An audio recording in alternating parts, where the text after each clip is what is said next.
Folsom Lake was formed back in the 1950s when the American River was dammed just below the confluence of the North and South Forks, and flying low is like flying into the past. In the 1850s, this was a booming mining area. On the west side of the lake, the old North Fork Ditch is now visible. It was built in the 1850s and carried water from near Auburn to Folsom. Originally built for mining purposes, it later became an irrigation canal. It's still evident for most of its length, and even its concrete parts are still there. It must have really been an engineering feat back in those days, as even a stone aqueduct was built to carry water, and part of it was cut out of a sheer face of stone now way above the water. On the other side of the lake is another canal. The Natoma Ditch was also built in the 1850s. This too was used for mining and later irrigation. It serpentines around the contours of the South Fork of the river and still is very evident when the water is down. Now, back in the Gold Rush days, communities like Mormon Island, Negro Bar, and Salmon Falls popped up all along the river, following the lure of that precious metal. Now, only a few clues are left of their existence. Foundations are still there, marking the remains of some of the more permanent buildings, and even those are slowly succumbing to the constant wash of water over them. And wherever you had rivers, you had to have bridges. The Salmon Falls Bridge on the South Fork is the most dramatic and is most complete. But there are others as well.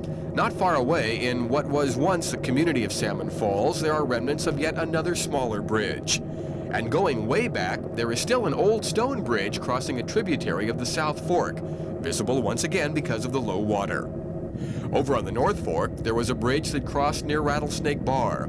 Now all that remains are the concrete abutments. This road was the El Dorado Expressway. It carried wagons and then cars to the town of Folsom from the north. Now it's just a memory, except for when the water recedes to reveal its path and cracking roadway.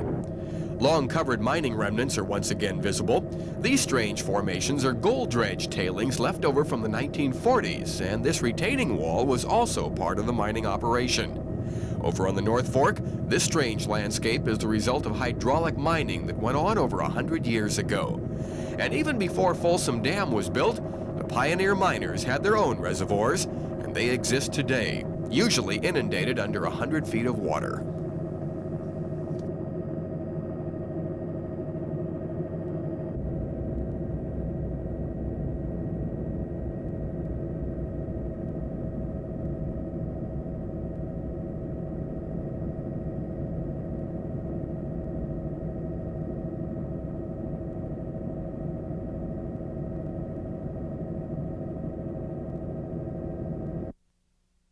Revelations at Folsom are the remnants of the community of Mormon Island.